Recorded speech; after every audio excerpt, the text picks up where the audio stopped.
Hi అండి, welcome to నాను creations. I'm మమత. ఈ రోజు అయితే నేను చిక్కుడుకాయ కర్రీ టేస్ట్ మాత్రం చాలా బాగుంది. చాలా సింపుల్గా చేశానండి. కర్రీ అయితే చాలా బాగుంది. నేను ఎలా ప్రిపేర్ చేస్తానో మీతో కంప్లీట్గా షేర్ చేస్తాను. వీడియో చివరి వరకు చూడండి ఫ్రెండ్స్. లైక్ చేయండి, షేర్ చేయండి, సబ్స్క్రైబ్ చేసుకోండి.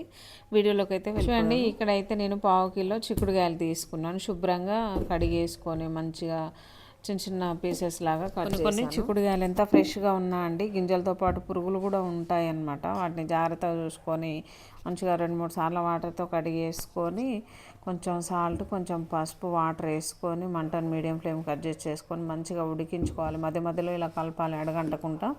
చూడండి, ఈ వాటర్ మొత్తం సగం వరకు ఇంకిపోయింది. పూర్తిగా ఇంకిందాక కూడా ఉడికించుకోవాలి అన్నమాట. చూడండి, చిక్కుడుకాయ ముక్కలు అనేది పర్ఫెక్ట్గా ఉడికింది. గింజలు కూడా మంచిగా ఉడికినాయి. ఇలా ఉడకబెట్టడం వల్ల గింజలు ఉన్నాయి చూడండి, కొంచెం కూడా పలుకు లేకుండా మంచిగా ఉడికి తినేటప్పుడు చాలా బాగుంటుందండి. ఇది ఒకటైతే నేను నోటీస్ చేస్తాను. ఉడికించడం చాలా బాగుంది. గింజలు పర్ఫెక్ట్గా ఉడుకుతాయి. చిక్కుడుకాయలు పొట్టు ఉంది కదా, అది కూడా మంచిగా ఉడుకుతుందండి. మనము మామూలుగా డైరెక్ట్ తాలింపు పెట్టేసుకొని కూర ఉడికించుకున్నట్లయితే ఆ గింజలు ఎంత ఉడకబెట్టినా సరే అవి పలుకుగానే ఉంటాయి. అలా అందుకని చెప్పేసి నేను ఇలా కొంచెం డిఫరెంట్గా ట్రై చేశాను అనమాట. మంచిగా ఉడికించుకొని పక్కన పెట్టిన తర్వాత వేరే గిన్నె పెట్టేసుకున్నాను. కావాల్సినంత ఆయిల్ తీసుకున్నాను. ఆయిల్ బాగా హీట్ అయిన తర్వాత కొంచెం జీలకర్ర, కొంచెం మెంతులు వేసుకుందామండి. ఇవి మంచిగా ఆయిల్లో మంచి అరోమా వచ్చిందాక మనం ఫ్రై చేసుకోవాలి, అంటే వేయించుకోవాలన్నమాట. అట్లా అవి వేగిన తర్వాతనే ఆనియన్స్, పచ్చిమిర్చి వేసుకుంటున్నాను.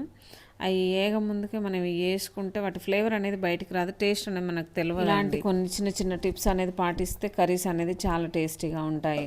చూసారు కదా, నేనైతే ఆనియన్స్, పచ్చిమిర్చి వేసుకొని మంచిగా మంటను లో ఫ్లేమ్కి అడ్జస్ట్ చేసుకొని ఇవైతే ఫ్రై చేసుకుంటున్నాను. ఆనియన్స్ అనేది ఉడకాలి.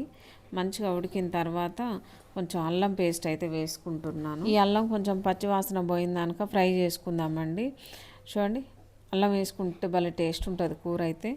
అల్లం లేకపోతే ఎల్లిపాయలు దంచి కూడా వేసుకోవచ్చు, ఇంకా మరింత టేస్ట్ అనేది యాడ్ అవుతుంది. చూసారు కదండి, ఆల్రెడీ మనం పసుపు చిక్కుడుకాయలు ఉడికించేటప్పుడే వేసాం కాబట్టి మళ్ళీ ఎక్కువ అయిపోతుంది, ఇందులో వేయకూడదు. ఈ విధంగా మంచిగా ఫ్రై చేసుకొని ఒక 2 నిమిషాలు అట్లా వదిలేస్తే మనకి ఆనియన్స్, పచ్చిమిర్చి అనేది పర్ఫెక్ట్. ఆనియన్స్, పచ్చిమిర్చి ఉడకడానికి మనకు కనీసం 2 నుంచి 3 నిమిషాలు అయినా టైం పడుతుందండి. మంటను లో ఫ్లేమ్లోకి అడ్జస్ట్ చేసుకొని మంచిగా ఉడికించుకోవాలి. అంత నిమ్మలంగా ఉడికించుకుంటే అంత బాగుంటుందండి కూర. మనం అడావుడిగా పెద్ద మంట పెట్టేసి ఉడికించుకుంటే అది అంత టేస్ట్ అనేది అసలు రాదు అనమాట. నేనైతే ఇందులోనే కారం వేస్తున్నాను. 1 స్పూన్ వరకు కారం వేసుకొని ఇది మంచిగా కలిపేసుకుందాము. ఇలా కలుపుకున్న తర్వాత ఉడికించుకున్న చిక్కుడుకాయలను అయితే ఇందులోకి యాడ్ చేసుకుందామండి. చూసారు కదా అండి, ఇలా వేసుకోవాలి. ఇలా వేసుకొని ఈ కారం, ఆయిల్ మంచిగా పట్టేంత వరకు బాగా కలిపేసుకుందాము. ఒక 2-3 నిమిషాలు అలా కలుపుకోవాలి. ఇందులో కారానికి బదులు పచ్చిమిరపకాయలు మిక్సీలో పట్టుకొని పేస్ట్ తయారు చేసుకొని వేసుకోవచ్చు అండి. పచ్చిమిరపకాయల పేస్ట్ వేసుకుంటే చాలా టేస్టీగా ఉంటుంది. కారం వేసుకుంటే కూడా చాలా బాగుంటుంది. దీని టేస్ట్ దీనికే ఉంటుంది, దాని టేస్ట్ దానికే ఉంటుంది. కాబట్టి నేనైతే సింపుల్గా కారం వేసి ప్రిపేర్ చేస్తున్నాను. చూసారు కదా అండి, మంచిగా కలిపేసుకొని లాస్ట్లో కొంచెం సాల్ట్ వేసుకుందాము. సాల్ట్ నేను చిక్కుడుకాయలు ఉడికించేటప్పుడు కొంచెం వేసాను, ఇంకా కొంచెం ఇప్పుడు వేస్తున్నాను అనమాట. ఇదంతా బాగా మిక్స్ చేసుకొని మూత పెట్టేసుకొని మంటను లో ఫ్లేమ్కి అడ్జస్ట్ చేసుకొని ఒక 5 నిమిషాలు లో ఫ్లేమ్లో ఉడికించుకుందాం. మనకు ఆయిల్ అనేది పైకి తేలేంత వరకు లో ఫ్లేమ్లో ఉడికించుకున్నట్లయితే మనకైతే ఇక కూర రెడీ అయిపోయినట్లే. చూసారు కదండి, ఫైనల్గా అయితే ఒక్కసారి కలిపేసుకుందాము. ఇందులో కొత్తిమీర, పుదీనా లాంటివి వేస్తే అసలు టేస్ట్ అనేది బాగుండదండి. నాకు నచ్చదు, నేనైతే వేయలేదు అనమాట. నచ్చితే మీరు వేసుకోవచ్చు. ఈ వీడియో ఎవరైనా చూసినా దానికి చిక్కుడుకాయ కూర అయితే నేను చాలా సింపుల్ అండ్ టేస్టీగా ప్రిపేర్ చేశానండి. ఇలా చేసి చూడండి, చాలా బాగా నచ్చుతుంది. తినని వాళ్ళు, ఇంట్రెస్ట్ లేని వాళ్ళు కూడా తినేస్తారు. చాలా బాగుంటుంది.